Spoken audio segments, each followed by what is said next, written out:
All right, well, thank you very much. Thank you all for coming out. Thanks some of you for coming to hear me out, and others of you coming for other reasons. But I think I'm really excited to have this opportunity to share this work with an audience that has been less familiar with some of where it's coming from. And I'm really looking forward to the opportunity to talk with all of you. And hopefully, maybe get you engaged in some of what's going on. So let me just give you sort of a very little background on what brought me to this topic before I dive into it. My background is in public health, and my interest was initially in how children's early circumstances shaped their health across their lives, and in particular, how the socioeconomic circumstances of their childhoods shaped the development of their health across their lives. Over time, I've gotten interested in how genetics combines with those environments to shape that health. And then, in 2013, somebody published a genetic study of that social environment, of where people's educational attainment comes from. And this work grew out of our interest in trying to understand what those discoveries meant. And I'll tell you a little bit more about that as we go forward. So before I begin, because often this gets swallowed at the end, I'm going to make my acknowledgments. This work isn't done by me alone. It takes several villages. In fact, my colleagues at Duke University, my mentors and colleagues, Terry Moffat and Avshalom Caspi, who've been the US-based principal investigators of the study that I'll be showing you data from, as well as our computational biology team that's helped us measure the genomes of the individuals in this study, collaborators at the Institute of Psychiatry at King's College London, the team at the University of Otago in New Zealand who actually have been collecting the data on this longitudinal study for the past 40 years and without whom none of this would be possible, and this guy, who has been my collaborator for the last several years. But just to be clear, you should blame me for this and not Ben. Also, the funders, of course, tremendously important. Okay, so what I'm going to do is I'm going to tell you a little bit about how I think about genetics and how we do our genetic research, why we do our genetic research. Then, and this historically, I mean, historically being short in my case, because I'm kind of new at this, but historically for me, this has been about chronic disease. And then I'll talk to you about moving from chronic disease to this new area, studying the genetics of educational attainment. I'll explain to you where the data are going to come from, and then I'll show you what it is. So I think I use this slide whenever I talk, including to audiences that are very familiar with the answers to this question, because I think it's important to organize ourselves around what we're after here.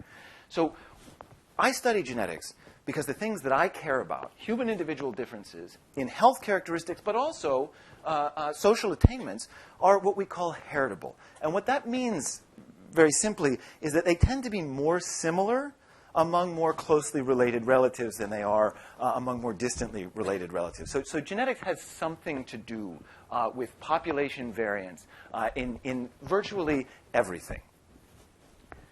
That's actually kind of interesting because DNA is a special thing. It comes before everything else. So from conception, you have your DNA sequence.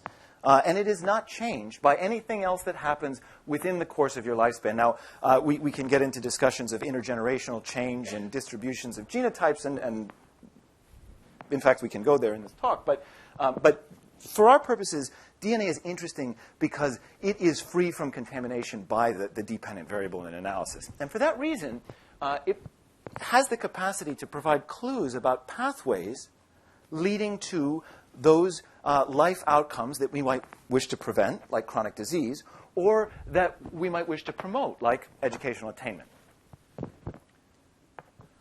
So then, if we're going to study genetics, the question becomes, how are we going to do that? What genetics is it that we would like to study? So it used to be the case that the way we did genetics was with this hypothesis-driven approach, in which we would endeavor to reverse engineer the biology of something we were interested in. Okay, so we would theorize a biological pathway, we would identify proteins in that pathway, we would find the genes that encoded those proteins, and then we would look for variants in those genes. And we would study those variants to see if they had something to do with this very far downstream outcome. Some progress was made using that approach, but broadly it was not a resounding success. And so we've moved to more of a brute force approach. So what we call hypothesis-free discovery, or is more commonly known as data mining. So with the sequencing of the human genome, it became possible to survey entire genomes for common variation, and from there to search those common variants for the ones that associated with a trait or outcome of interest. And that's what the work I'll show you today is based on, that kind of hypothesis-free search. Yes? Can you fill out the was not a resounding success part? I think that many would argue discoveries or findings from candidate gene studies prove not to be highly reproducible. So certainly there are many, especially relatively rare genetic variants that are quite closely and reliably tied to severe health outcomes. But when it comes to studying the genetics of common diseases or quantitative traits, characteristics, studying individual variants that were proposed based on a biological model has not proven to be a highly reproducible exercise. So what is it that we're actually doing when we're data mining the human genome? So we're going to measure a sort of a population sampling of a few million of these things. So they're called single nucleotide polymorphisms, single because it's one, nucleotide because those are the bases that compose our chromosomes, our DNA sequence. And polymorphism because they're variable in the population. I believe the definition is at least 1 in 100 people have to have the rarer of the variants. Otherwise, we call it a mutation. And so what we do in this data mining approach, called a genome-wide association study, or GWAS, is we simply compare people who, let's say, have a disease to the ones who don't for the frequency of that particular polymorphism. And we do that a couple of million times. And then we correct for the number of tests that we've conducted. So we get back to a 1 in 20 false positive rate. That sounds like kind of an unlikely strategy for discovery in many ways.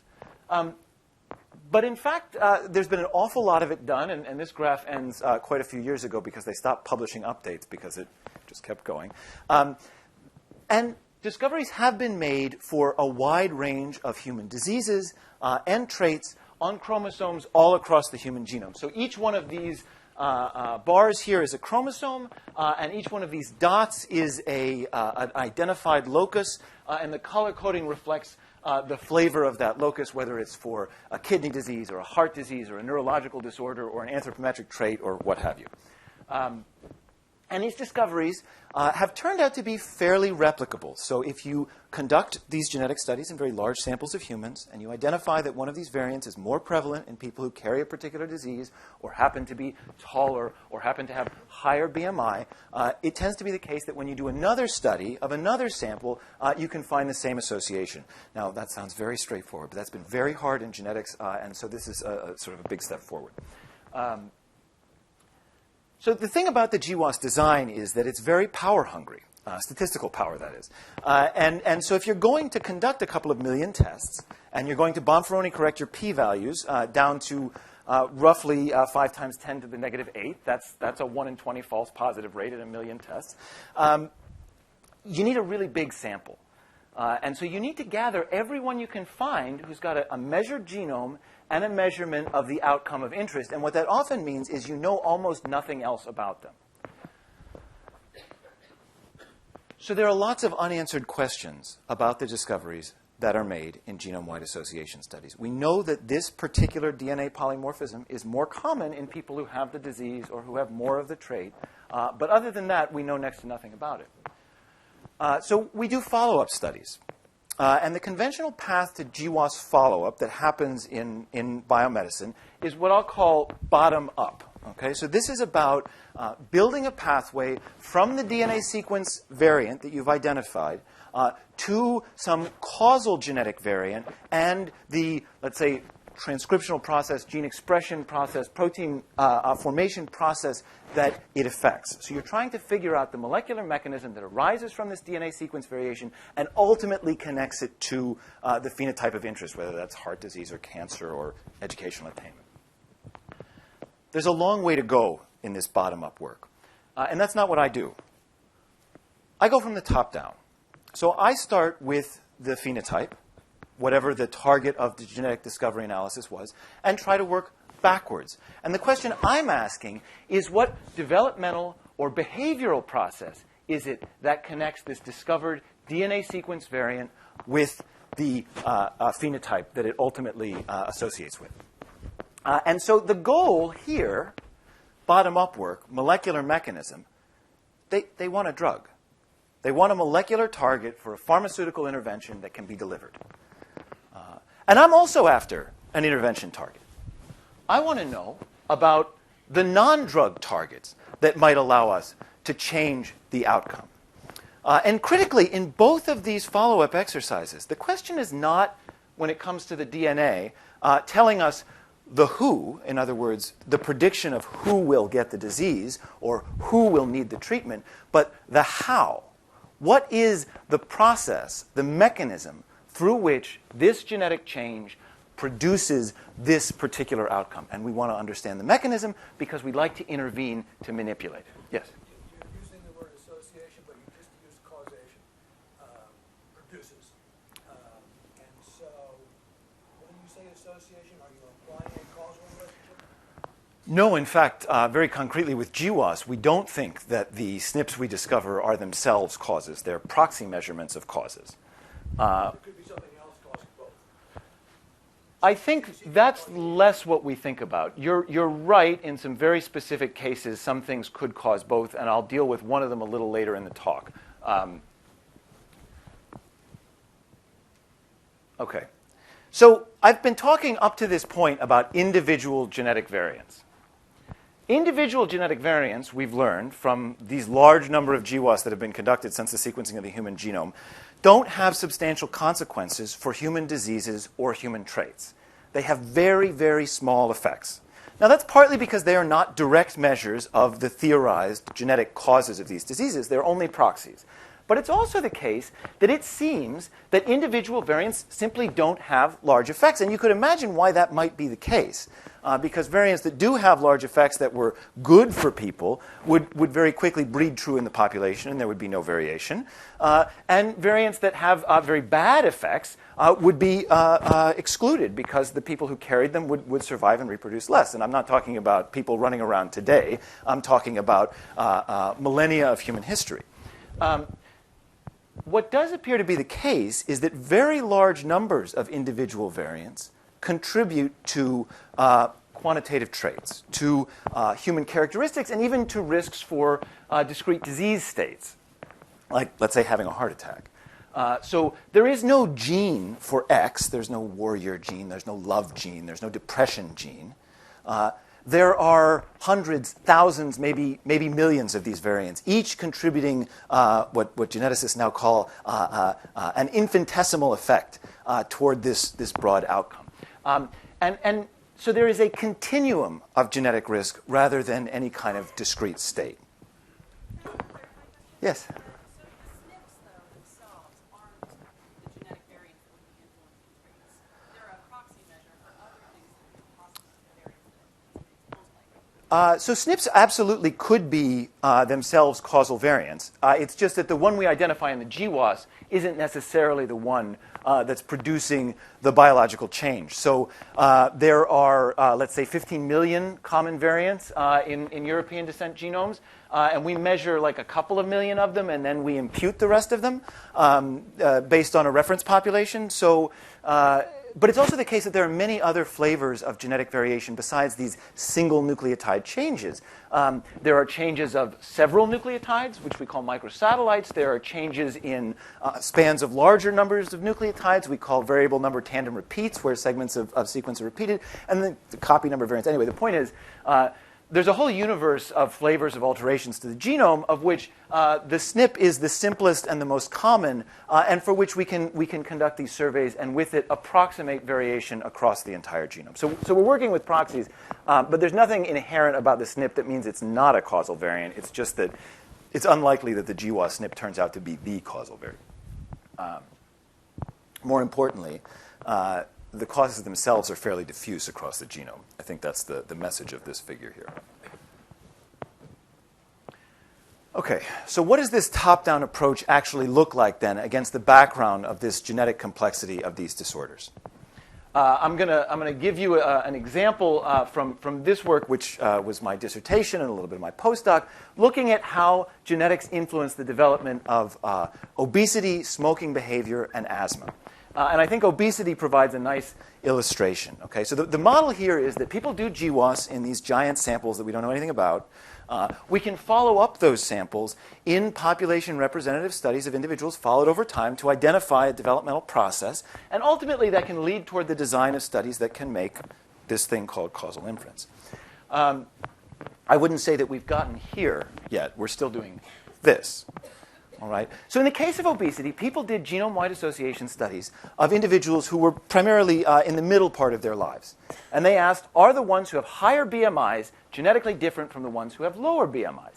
And the answer was yes. Yes, a lot, in fact. So we can find a very large number of polymorphisms that are associated with higher midlife BMI. And people theorized many different mechanisms for these associations, all having to do, in their minds, with the process that was making middle-aged people bigger than other middle-aged people. So they thought about appetite regulation, and they thought about nutrient metabolism. And what we thought about was human development. So we can make an estimate of a person's risk for obesity based on nothing more than their birth weight. Babies who are born bigger tend to stay bigger. Babies who grow faster tend to end up bigger. And that's even more true the farther you follow this process along in development. And in fact, what we found when we did this research, and other teams have now done this research as well, and this is a, I think, reasonably well-established finding, these genetic variants are not associated with weight at birth. They do not affect growth in utero, or at least insofar as we're able to detect. They do seem to affect the rate at which we grow after we're born. So infants who carry more of these BMI-associated alleles gain weight faster, and in particular, during middle childhood, kids who carry more of these alleles start putting on weight in preparation for puberty at an earlier age. So there's something called the adiposity rebound. Those of you who have little kids will have seen it in your children's growth charts. It's where your baby is born, they're really scrawny, they're kind of like an alien, they get super chubby and really cute, and then they lean out again until maybe around first grade when they start putting on fat again in preparation for these developmental changes. When that transition happens earlier in development, that's a profound risk factor for later obesity. The genetics discovered for midlife BMI turn out to be genetics that affect the rate of growth early in life, and in particular during this middle childhood period. So what is the implication that we might draw for thinking about designing studies to establish causal inference and design intervention? We might think about what factors regulate how fast a child gains weight during that middle childhood period of the life course. And so, what people inevitably want to talk about is how much our kids are eating and what they're eating. And I'm sure that's all very important. But frankly, kids have been refusing to eat anything healthy since forever. And only recently has that started producing an obesity epidemic. I would suggest to you all, since you're here in the School of Education, we might think about how much time they're sitting still and where they're sitting still. So these kids spend a large portion of their waking hours in a classroom, where they're forced to sit still for potentially unreasonable periods of time for children of those young ages, with all kinds of other unfortunate consequences. But anyway, that's my speech about obesity to the education school. So that, I hope, gives you some idea of what we're after when we want to do this developmental follow-up of GWAS studies, and the reason it's important to do that kind of developmental follow-up, to try and understand where in development these discovered genetics are making a difference in children's lives, and where we might look to dig deeper for mechanism. And hopefully the bottom-up folks and the top-down folks can meet in the middle, and we'll have a complete picture. Okay. So now we move beyond biomedicine. So I have up on the slide here the science paper from 2013 that was the launching point for our study, the follow-up that was published last year in May. And what I want to make clear is that neither myself nor any of my co-authors were part of these discovery studies. We didn't decide that this was something that the world needed. We saw this when everybody else did, when it was published and when it was splashed across the front pages of newspapers. And that begged the question, when we do GWAS of educational attainment, what do we find? So I know that there has been a lot of discussion among the faculty and student body of the School of Education around the question of race and genetics because of the ugly history of eugenics that has characterized how we think about education, intelligence, and genetics together. And so this is also what many people thought about it. One point to make clear, and Ed Yong tried to do this in his article in The Atlantic, so I would encourage everyone to read that, is that these genetic studies of educational attainment can't say anything about race or about ancestry even. So, let's forget about race as kind of a messy biosocial construct and think about ancestry, which we can at least talk about as a biological construct. The way we do genome-wide association studies, based on this survey of variants across the genome, that we want to act as proxies for unmeasured causal variants in the genome, is entirely dependent on the people in the studies where we're following up the GWAS, or where we're making our genetic measurements, being of the same ancestry as the people who were in the original discovery GWAS.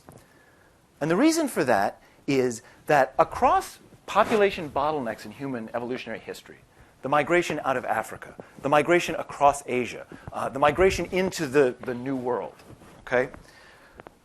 Populations change, and small groups of individuals act as founders for all of the people that come after them.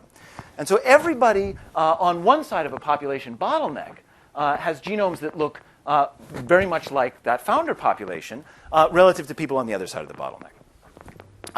And so what that means is that the proxy relationships that we're depending on to carry useful information forward don't hold. Now, they may be weaker or stronger to some degree or another. We're not necessarily sure. But we can't be confident that the same GWAS-based measurement we take in a person of European descent has the same meaning in a person of any other descent. And so that's why, at least the race question is in a very fundamental way off the table when it comes to these kinds of discoveries. But I also want to clarify that beyond race, we may be concerned with other kinds of misuse of genetic information. So I've written a little bit about this because we knew that this would be a concern that people would have about this kind of work. And in fact, the people who ran those initial GWAS were also concerned about this. And they published a very extensive FAQ on their website when they published these papers that sought to address what the studies were about, what the findings said, and most importantly, what they did not say. So I'm not going to try and recapitulate all the work that they've done, but what I can say is something about the work that I do. And I said this before, I guess, but I'll say it again. I'm interested in using genetics to help understand what we can do, environmentally speaking, to help kids have healthy, successful lives. In fact, more specifically, to help more kids have healthy, successful lives. And so that's what we're after when we study these genetics. We're interested in the pathway that connects the DNA sequence to the life outcome. And once we have that pathway, we don't need the DNA sequence anymore. Okay. So the first question that we had about these genetic discoveries for educational attainment was, are these simply sort of a genetic ancestry signature of a privileged segment of the population? Kids inherit their social position and their genes from their parents. Their social position, as you all know, has a lot to say about how much education they complete. So it's possible that when you do GWAS of educational attainment, you're just finding the genetics of a bunch of distantly related people who occupy privileged social positions. The people who ran the GWAS were concerned about this, and they used what are still the best available methods to rule out that possibility, but there's still potentially room for error in those methods. So in this study that was led by that guy over there, the question was, all right, so what if we look at people who have exactly the same ancestry? Let's compare two kids in the same family. And let's ask if the one who carries more of these education-associated alleles are flavors of SNPs, okay, so more of these education-associated variants, tends to get farther in school than the one who carries fewer of those variants? And the answer to this study is yes. Between siblings, the one who carries more of these alleles tends to complete more schooling than the one who carries fewer of these alleles.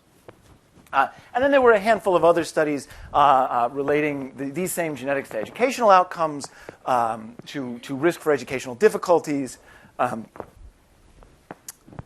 subsequently there have been many more of these. Yes?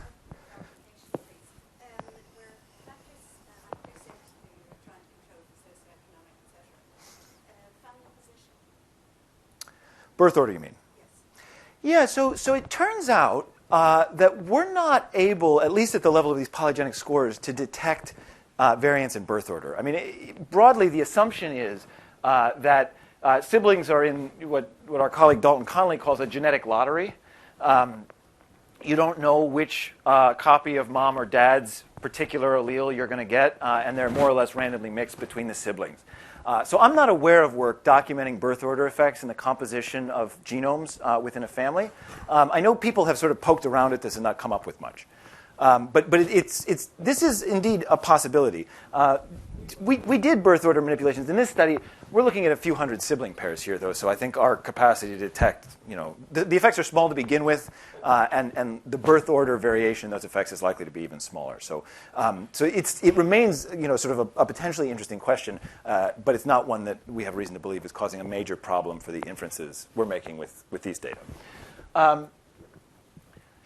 What we were primarily concerned with in this study was less SES and more ancestry. Because the siblings share identical ancestry. SES is important too, but we'll get to that in a second.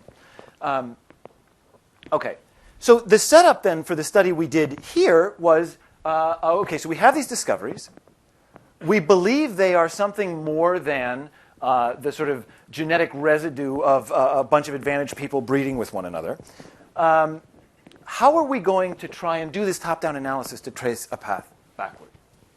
So the first question was, is this really the end? So should educational attainment be kind of the final stop on this chain? Is this actually the phenotype? So we wanted to see if we could predict variation in life outcomes extending beyond the completion of formal schooling.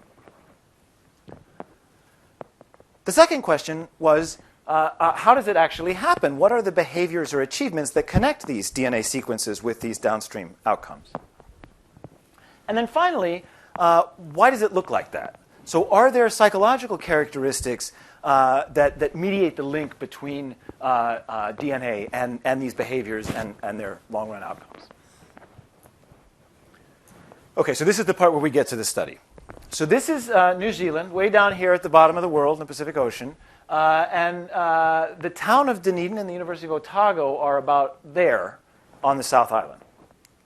And there, in 1972, all the babies who were born in the Queen Mary Hospital were enrolled in a study initially conceived as an evaluation of the costs associated with childbirth in New Zealand. So it was a national study. They wanted to know, we're about to implement a national health service. How much does it cost to have a baby in this country?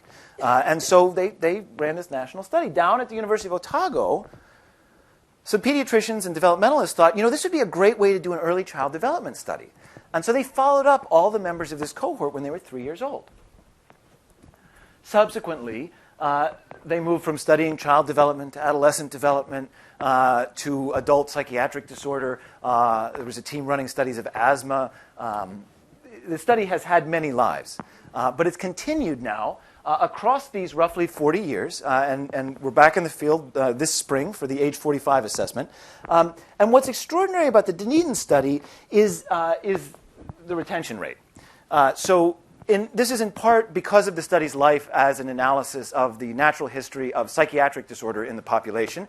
If you're going to study mental health problems, you are very concerned that it is precisely those individuals you want to study who are the least likely to return for their follow-up assessment. So the study goes to extraordinary lengths to recontact and get people to come back in. In fact, they go so far as to fly them back if they live out of the country, and to visit them where they are if they're unwilling to come to the unit. So this was the design of the study. We were going to use the accumulated 40 years of data on these people to paint a picture from childhood to midlife their socioeconomic success as adults, their behavior as adults that we preceded that success, what happened to them when they were in school, and their accomplishment of milestones early in development. And then we were going to try and ask what psychological characteristics brought about those patterns in development.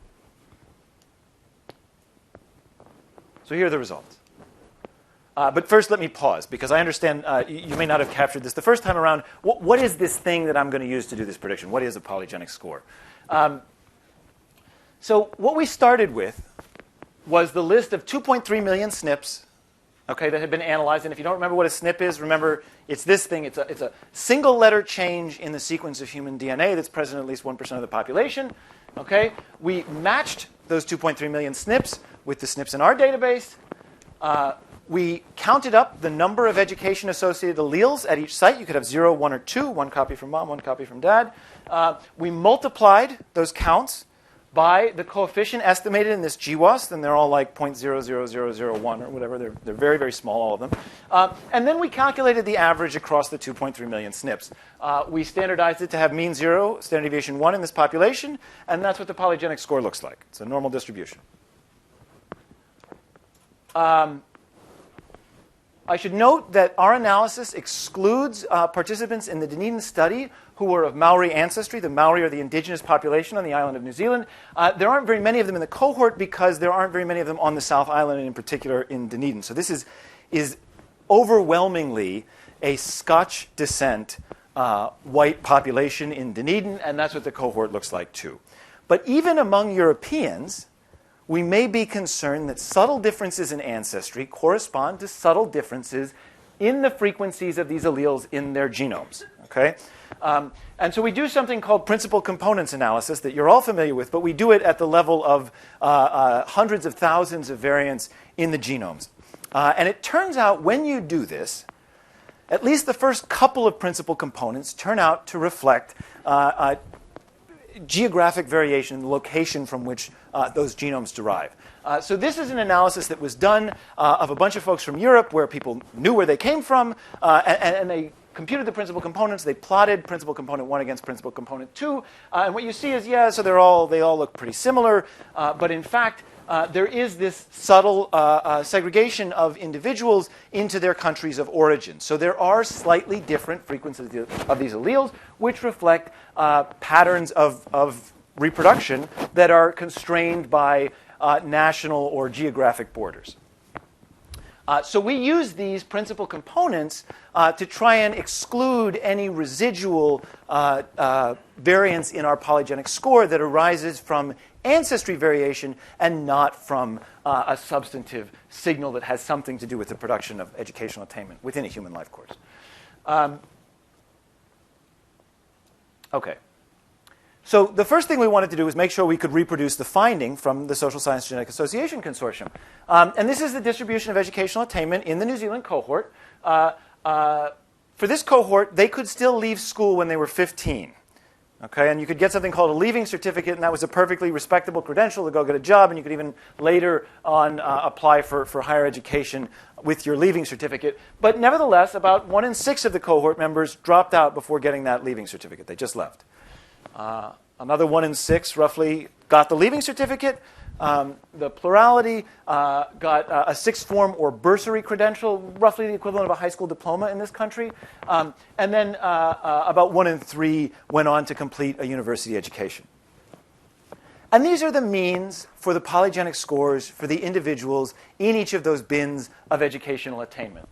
So in some sense, this plot is flipped. I've got the predictor on the y-axis and the outcome on the x-axis. But what you see is that people who only completed compulsory education had the lowest, on average, polygenic scores, and people who completed the most education had the highest, on average, polygenic scores.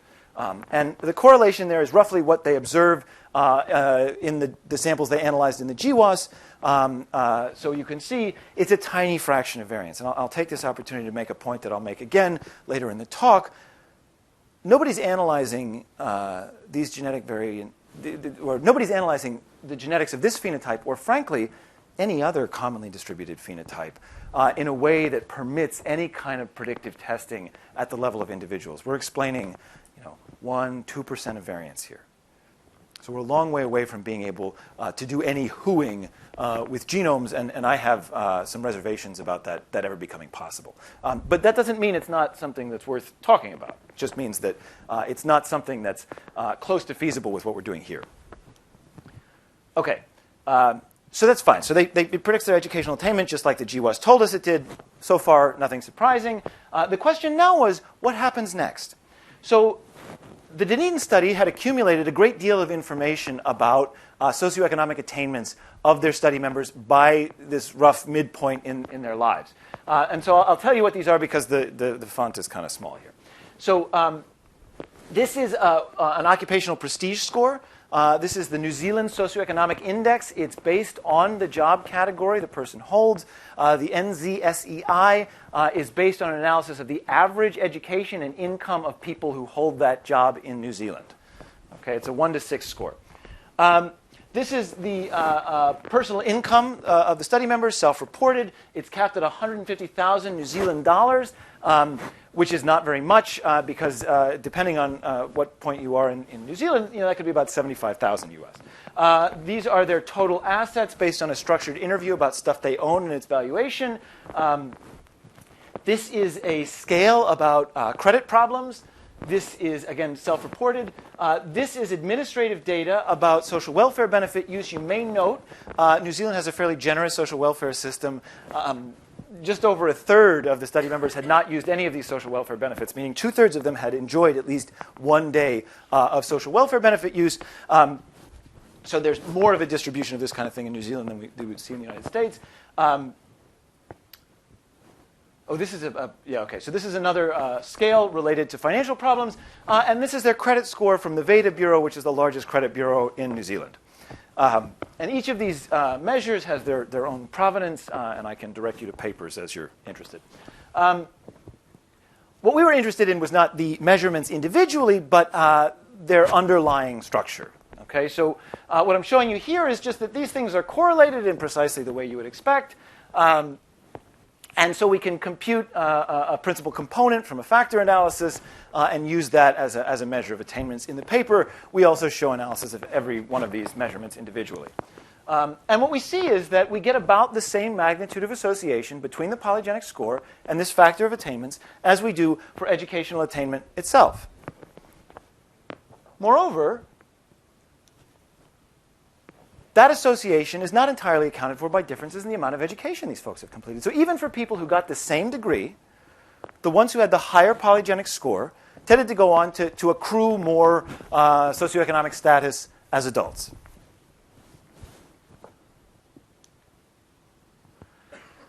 So that raised the question of whether then the polygenic scores might change social positions within individual lifespans. This question of social mobility. So you've all seen something like this. These are Pew data. This is illustrating the intergenerational stability of social position. And so we're looking at quintiles of income and where the parents were and where the children were. And what this figure is showing you is that poor kids tend to stay poor and rich kids tend to stay rich. Now, that intergenerational transmission of socioeconomic position is likely to carry both social and genetic information with it. I think everybody knows this one. And then this is work from the Plowman group, essentially doing heritability analysis of socioeconomic status. So like every other phenotype you can measure, this one is partly heritable. Okay, so what was interesting to us was not whether there were genetic associations with socioeconomic status, but whether kids who carried more of these genetic variants might be moving up the social ladder. Because again, the question is that we're asking from the DNA is, can we learn something about processes that lead to outcomes we would like to intervene to make more of or to make less of? So we'd like to make less disease, we'd like to make more socioeconomic status. And that's what we see in this figure. So I'm showing you data here stratified by the SES of the child's family. And here we're measuring SES from that same New Zealand Socioeconomic Index. Of course, we're using a much earlier version of it. And in fact, we're using repeated iterations of it based on the highest occupation of either parent when the kids were born, when they were 3, 5, 7, 9, 11, 13, and 15. So this is a pretty good index of where these kids spent their childhoods socioeconomically. It's divided here into 3 groups. The low SES end of the scale, scores of 1 or 2 on the 6-point scale, the middle of the scale, the high end of the scale. It's a relatively economically homogeneous country, particularly at the time that it was founded, so you see most of the folks are in the middle. What you see, I'm going to walk you through the 3 points I'm going to make with this slide. Okay, so the first thing I want to orient you to is this dashed black line. This is showing you the average level of socioeconomic attainment in adulthood for kids born in each of these strata. Okay? So the dashed black line moves up from this side of the graph to this side of the graph, just as you would expect it would based on those Pew data I showed you before, or virtually any other analysis of social mobility you've ever seen. The poor kids tend to stay poor, and the rich kids tend to stay rich. Okay? The second thing I want to show you is that there was variation in the distribution of this polygenic score across these 3 bins of families. So kids who were in this born into low SES families, on average, had slightly lower polygenic scores. So the box plot is superimposed over a black line showing you the cohort mean polygenic score, which, because it's standardized here, is 0. So this distribution is shifted down. This distribution is shifted up. Okay, so average polygenic scores tended to be a little bit lower in the low SES families and a little bit higher in the high SES families. The third thing I want you to notice now, finally, are the slopes of these lines. So there is clearly social stratification. There's a little gene-environment correlation, so that the genes are patterned with the social position. And in fact, we can see where that comes from based on what the slopes are doing. So for kids who are born into poor families, middle-class families, upper-class families, having more of these education-associated alleles was associated with more adult attainment. So kids who were born poor but had high polygenic scores got rich, or at least middle-class.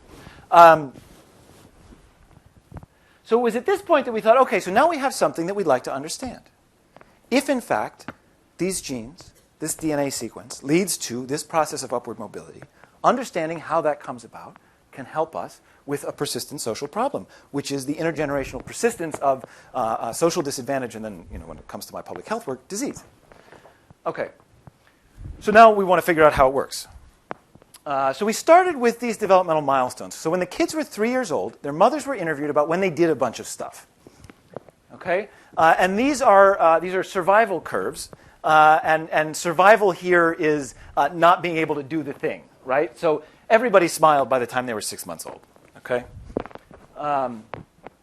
pretty much everybody sat up by the time they were a year. Everybody walked by 18 months.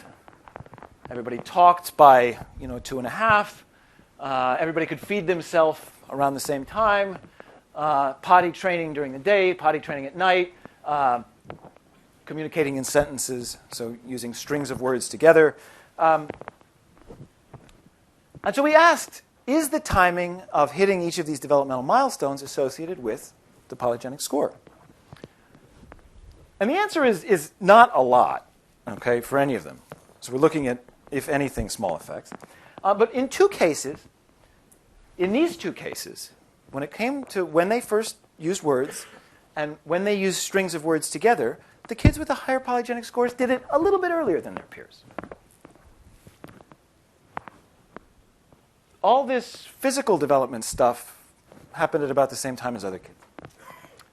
These are data that are not in the paper, but somebody dug up these age 3 Raynell language scale assessments, and I thought they might be of interest here.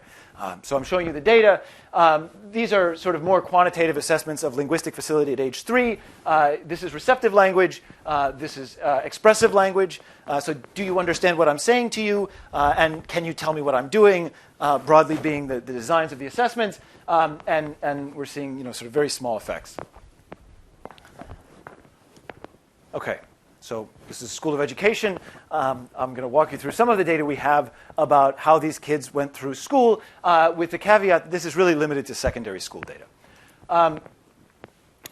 The BERT word recognition test, which is a test where they show kids sheets of words and ask them what they are, it's adaptive, so it goes on forever, and the kids, as you can see, eventually hit a plateau where they kind of max out on their score. By later high school, the BERT is not really designed to test differences in reading ability for these kids. It's more geared toward this end of the age distribution, but we have these repeated measures. So what we did here was we fit a growth model to the development of reading ability. And what we found was that the kids that had higher polygenic scores were already reading better by the time they were 7, and that their reading accelerated faster from that age and plateaued sooner, they sort of maxed out on the test, than it was the case for the kids with the lower polygenic scores. And here I'm showing you plots for kids that had scores that were a standard deviation or more above the cohort mean and a standard deviation or more below the cohort mean. So do they have more fun? So this is the student perception of abilities scale, in which students are asked questions about like how good they think they are at stuff. Kids with higher genetic scores, a little bit at least, thought they were better at stuff having to do with school than the other kids. This one I believe is not in the paper, but I just had to share it because I think it's fascinating. This is a question where the kids were asked how close to well, I'll just read it. Suppose the circle here represented the activities that go on at your school. How far from the center of things are you? Kids with higher genetic scores felt more engaged with their school communities. They thought school was more about them. Again, just a little bit. These are their aspirations. When they were 15, they were asked, where are you going to go? Yeah. No? Okay. So what is the highest degree that you think you'll achieve? Are you going to go to university, 7th form, 6th form, 5th form? Kids with higher polygenic scores, okay, so this is a standard deviation or more below, a standard deviation or more above, thought they were going to go on to complete more schooling. So they were aiming higher. And we've already seen that they ended up with higher educations. That's what I wanted. So we also have objective test assessments of their performance academically. So this is the school certificate exam, which 700 of the kids took. Remember, about 1 in 6 of them didn't sit for the exam, didn't get the credential. We have their Form 6 exams, and then we have their bursary exams. These are tiered, right? So not everybody who took this one because some of them left. Not everybody who took this one took the bursary. The bursary is the exam you take to compete for scholarships. So we have increasingly elite groups of students taking these exams. These are the genetic associations with the test scores, which have been standardized to mean 0, standard deviation 1.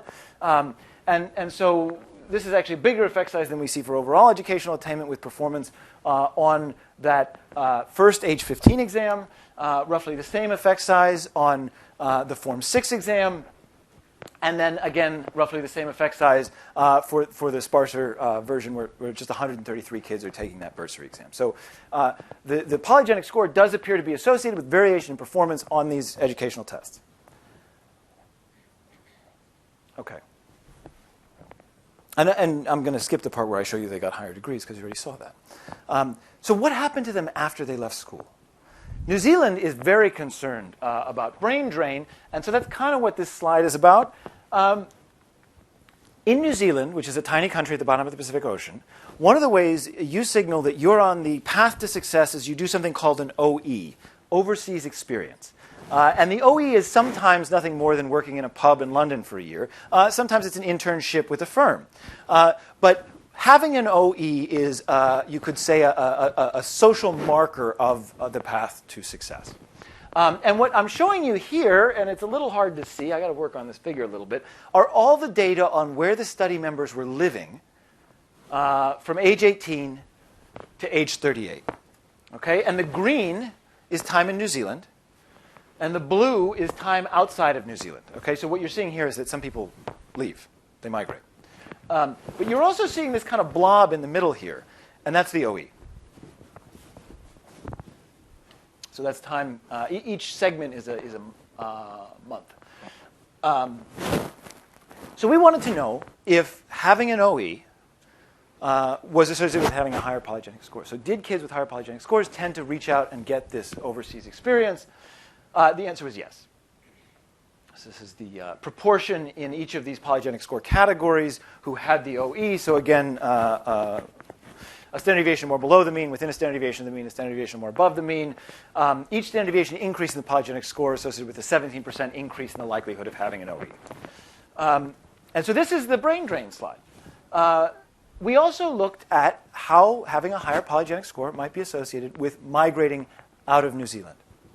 So this has been well documented when it comes to childhood measurements of the IQ, that kids that score the highest on IQ tests when they're little are the most likely to go work in other countries.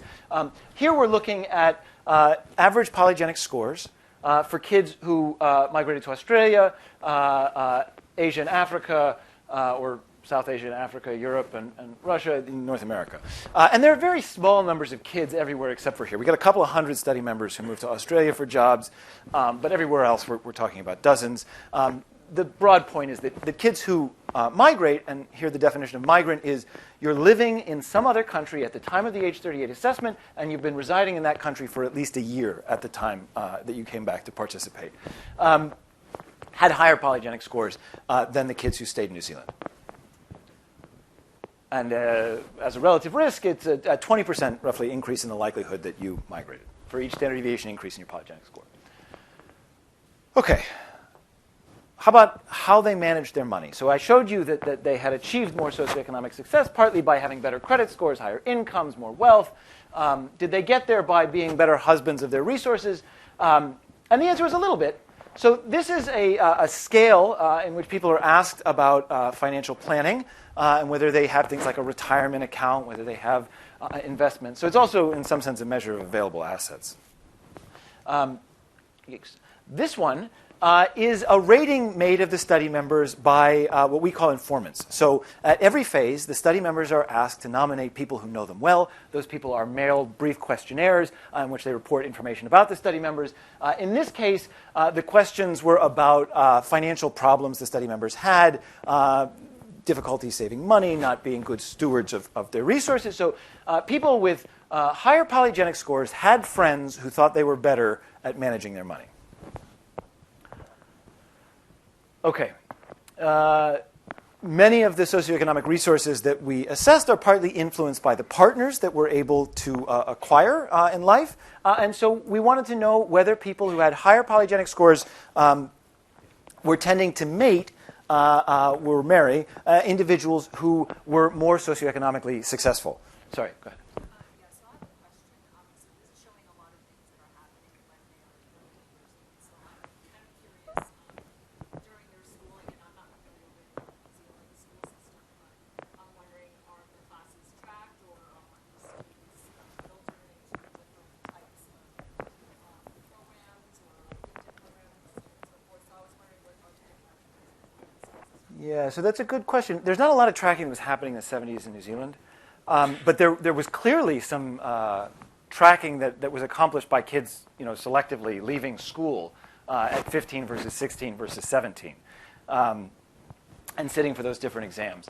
To the extent that you were to observe tracking, I think based on the other data I've shown you, you can imagine that these would be kids who would end up in those formal tracks. And in the absence of tracking, you can imagine that these would be kids who would be treated as if they were in those tracks. So they would face potentially higher expectations from teachers, peers, parents, etc. But I think that's a good way to think about how these effects are coming about. And we can talk more about that at the end. So we didn't have a lot of information about the partners of these study members. Almost all of them were married. We did analysis. The genetic score was not related to your probability of being in one of these partnerships. We included people who were long-term cohabitators in this married bin because, like Europeans, New Zealanders don't like to get married as much as Americans do. This is a very simple index. So you get a point if your income is above the sex-specific median for New Zealanders at this time, okay, in 2012. And you get a point if you have a university degree. So the scale goes 0, 1, 2. And these are the proportions of people with low, average, and high polygenic scores who have 0, 1, or 2, 0, 1, or 2 on that very simple socioeconomic index. And these are data that are mostly reported by the study members themselves. So it's not a great measure of spousal socioeconomic status.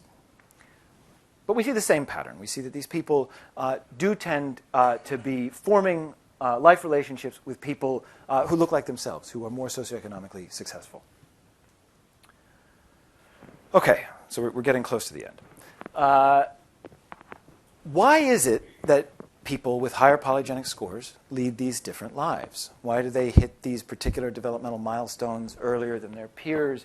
Why do they do better in school? Why do they get more degrees? Why do they more often go overseas for experience and to live? So on and so forth. It could be it's just because they're smarter. Okay, they have sort of what we conventionally think about as more cognitive ability. It could be because they have more of what economists and sociologists like to call non-cognitive skills and what psychologists call a lot of different things. But let's say non-IQ psychological characteristics associated with positive outcomes in life. And in particular, we're going to talk about self-control and interpersonal skillfulness, being able to get along with others.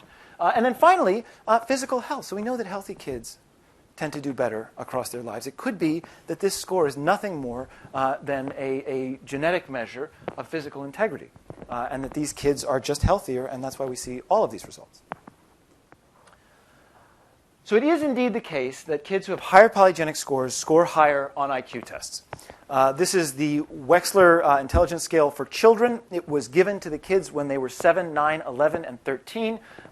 This is the average score, and here I'm showing you on a standardized scale. But imagine this is 100, this is 30, or this is 130. So it's conventionally the IQ is presented as mean 100, standard deviation 15. We could use the repeated measures data we had then to look at change, to look at intellectual development. So here are just simple effect sizes from cognitive tests given at different points in life. So at age 3, we didn't have the Wechsler. We had the Peabody Picture Vocabulary. At age 5, we had the Stanford intelligence scales, and then these are the Wechsler scales. All of these can be standardized to have mean 100, standard deviation 15, and this is the IQ point increment associated with a 1 standard deviation increase in the polygenic score. So very small, and in fact not statistically significant at age 3, growing over development. And if you perform the same exercise with the more recent iteration of the polygenic score from the more recent GWAS, these effect sizes increase by about 1 IQ point, maybe a little less. The other thing you can do with the Wechsler scales is you can compute something called a mental age. So the Wechsler IQ is age standardized. So 100 for a 7-year-old is the average IQ of a 7-year-old. And 100 for a 30-year-old is the average IQ for a 30-year-old. But obviously, the 30-year-old answers more of the questions on the verbal, let's say, the information section of the Wechsler test than the 7-year-old does. But you can also compare the child's scores to age norms and from them compute a mental age. In other words, you're 5, but you get an IQ score equivalent to the average 7-year-old. You have a mental age of 7. Okay? And so with this tool, we can then plot changes across development when tests are taken when they're 7. Same kid takes a test at 9, 11, and 13. And here again, I'm plotting data for kids with scores of standard deviation above the mean and standard deviation below the mean. We test this with a growth model. We include all the kids. Kids who have higher polygenic scores have a more rapid increase in their mental age between 7 and 13. The point being that whatever is happening to these kids is being magnified across development. And so we can think about what might produce that increasing effect as we move toward the discussion. So cognitive skills, as they're called, aren't everything. There are other capacities that matter. And I think everybody here ought to be familiar with Walter Mischel and his experiment of depriving small children of marshmallows. So the kid, had to stare at the marshmallow and not eat it for 3 minutes, and then they could have more marshmallows. And so, then he followed. Oh, we're fine. 15 minutes, including the discussion. I'm sorry. No, I'm saying Michelle made them wait 15 minutes. Sorry. Thank you.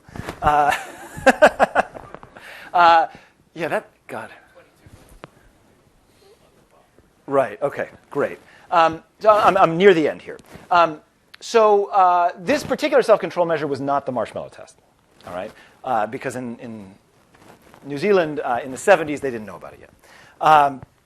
What they did have, and what formed this score, are ratings made of direct observations of children playing with their mothers, interviews with the mothers, surveys of the kids' teachers, and interviews with the kids themselves between age 3 and age 11. And there's a paper about this measurement called Self-Control, Health, Wealth, and Public Safety. It's Moffat et al., 2009.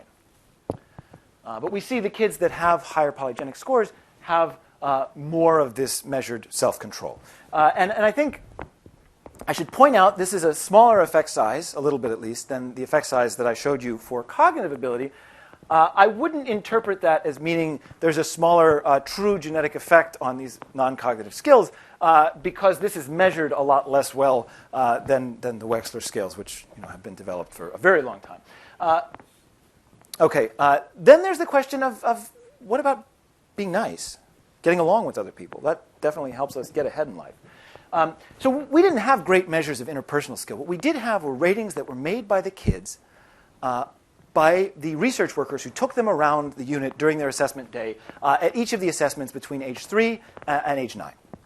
And so the kid would come into the University of Otago, and they would go from room to room, and they would complete an IQ test, and they would get an interview about this, and they would have their height and weight measured, and somebody would take their blood pressure, and so forth. And while they were doing that, they were being chaperoned around by a research worker who, at the end of the day, made ratings of the child as to whether they were confident, communicative, friendly, and cooperative. Okay? And so 0, 1 on each of those 4 things across 4 time points. You have a 0 to 16 scale. The distribution looks like that. Most of the researchers were like, these kids are fine. Some kids were a little bit harder to deal with during the day, and some kids were kind of fun to hang out with. The ones who were more fun to hang out with turned out to have higher polygenic scores. Again, just a little bit. Okay. So finally, what about this question of were they just healthier? Because the Dunedin study has been many things, including a study of children's physical development, we have repeated measurements of lung function. This is water spirometry at the time. Blood pressure, height, weight, caliper measurements of fat mass, objective tests of motor function, and interviews with the children and their mothers about illnesses. We can compose a pretty good physical health index from this, and it is completely not associated with the polygenic score. So kids who have more of these education-associated alleles are different in lots of ways, but they do not appear to be any healthier than their peers through age 11, at least. We also did an analysis of height, because people are very interested in height. And height is associated with educational attainment, socioeconomic success in the Dunedin study. It's not at all associated with the education polygenic score. There's also been large-scale GWAS of height, and the polygenic score for height does not predict educational attainment or socioeconomic success in the Dunedin study. So, okay. Do these psychological characteristics mediate associations with the life outcomes? Some. Those mediation fractions are larger with the new iteration of the genetic data, which is kind of interesting. Okay. So now it's the end. What we're doing next is we're interested in how these genes operate in context. So when we look at the neighborhoods and potentially the schools where kids with different scores are, does growing up, for example, in a disadvantaged neighborhood or attending a poor-performing school blunt the association between the genetic score and life outcomes, for example? And we may be interested in the same way in programs and policies. How do those programs and policies affect kids with different scores? Are they do they magnify differences between low-scoring kids and high-scoring kids? Do they make those differences smaller? I'm not sure if either one of those is necessarily the right answer, but that's a question that I think we probably want to know the answer to. And then pleiotropy. So pleiotropy is what geneticists say when they say one genotype associates with many things. So I've shown you many things already, but I come from a public health background. I'm interested in how these genetics may relate to health risks and health outcomes, particularly as children age forward in life. We know that these genetics are not encoding better health early in development. So they may, if they're associated with these health outcomes later in life, provide us a means to identify causal effects of social circumstances on people's health, because they do seem to influence where people end up in the social order. Okay, so why should we care? I think the main reason that we should care is that these data help us understand that genetics discovered in GWAS of educational attainment are not really genetics about educational attainment per se. They're about a lot of things. And in particular, from early in life, we can see differences in kids in certain psychological characteristics, but not physical characteristics, that may underpin these life differences. Okay. We'll just do that. Sorry, I ran over a little bit.